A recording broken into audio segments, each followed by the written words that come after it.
भगवान गर्भ में आए साहब, 8 महीने में ही भगवान माँ के गर्भ से अवतरित हो गए।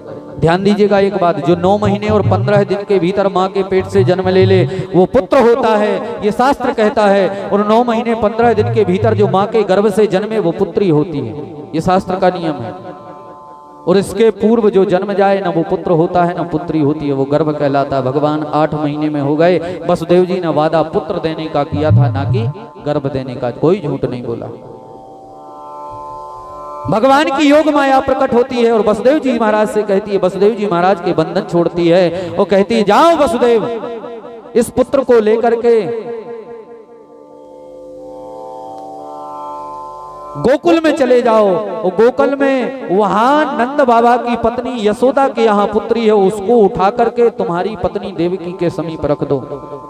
ये योग माया ने आदेश दिया। बंधन छूट गए, पहलेदार सब सो गए। भाद्रपद माह कृष्ण पक्ष अष्टमी, क्यों भादों के महीने में, क्यों कृष्ण पक्ष में, क्यों अष्टमी के दिन, क्यों बुधवार के दिन, क्यों रोहिणी नक्षत्र में भगवान जन्मे, इनकी चर्चा कल करेंगे।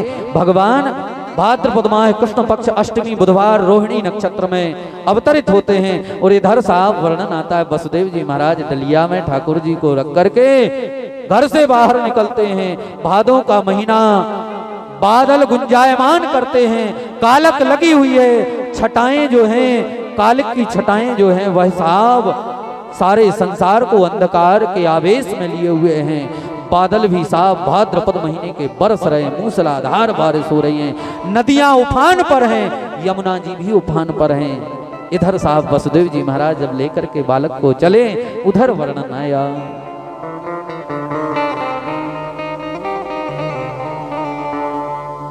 उधर वर्णन आता है, यमुना जी में जैसे ही प्रविष्ट हुए, यमुना जी में जैसे ही, तो यमुना जी तो वहां वेग में थी, उफान कर रही थी यमुना जी। और इधर साहब वर्णन आया, यमुना जी में जैसे ही प्रविष्ट हुए तो यमुना जी में एक ही पग में वसुदेव जी महाराज के मुंह तक पानी आ गया। देवता यमुना से कहने लगे, अरे यमुना, अरे यमुना।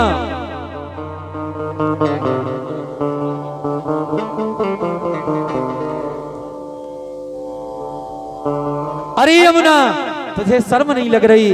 देख भगवान को अपने माथे पर उनके पिता वसुदेव रखे हुए हैं और तू उसी को डुबाने में चल रही है। यमुना कहने लगी, नहीं, भगवान का अवतार इस संसार सागर में बड़े दिनों में हुआ है, इसलिए हम भी चाहते हैं कि भगवान के दर्शन कर लें। और इधर साहब चरणों में चरण स्पर्श करके यमुना जी भी पैर पैर हो गई और उधर साहब पहुंचे। और उधर पहुंचने के उपरांत वर्णन आया है, नंद बाबा के यहाँ माता रोहिणी उस समय सुप्त अवस्था में थी, यशोदा सुप्त अवस्था में थी। यशोदा मैया के यहाँ कन्या हुई थी और उस कन्या को उठा करके उसकी जगह अपना बालक रख करके साहब वर्णन आया, अपने बालक को रख दिया। और इधर साहब कन्या को उठाया, पुनः सिर पर रखा, लौट करके आए हैं। और लौट करके जैसे ही उस कन्या को पास में रखा, कंस ने रोने की आवाज सुनी, जो कि त्यों बंधन में बन गए। रोने की आवाज जैसे ही सुनी, उधर साहब कंस ने कहा, लो मेरी मृत्यु, जिसको 8वां पुत्र कहते थे, अवतरित हो गई। गए तो पुत्र क्या, पुत्री थी वहां पर साहब। कंस ने कहा, जो भी हो मारेंगे। कंस ने पैर पकड़ करके घुमा करके जैसे ही उस कन्या को पत्थरे पर पटकना चाहा, पत्थर पर, वह कन्या हाथों से छूट करके आकाश मार्ग में 8 भुजाओं से युक्त हो गई। और वह कन्या कहने लगी, अरे कंस, मुझे मारने से क्या फायदा, तुझे मारने वाला तो कहीं और पैदा हो चुका है। उधर साहब वर्णन आया, वह कन्या वहां से जाकर के सीधे विंध्याचल पर्वत पर जाकर के विराजित हो गई। और हम और आपको आज विंध्यवासिनी नाम से दर्शन दे रही है। बोलिए भक्त वत्सल भगवान की जय।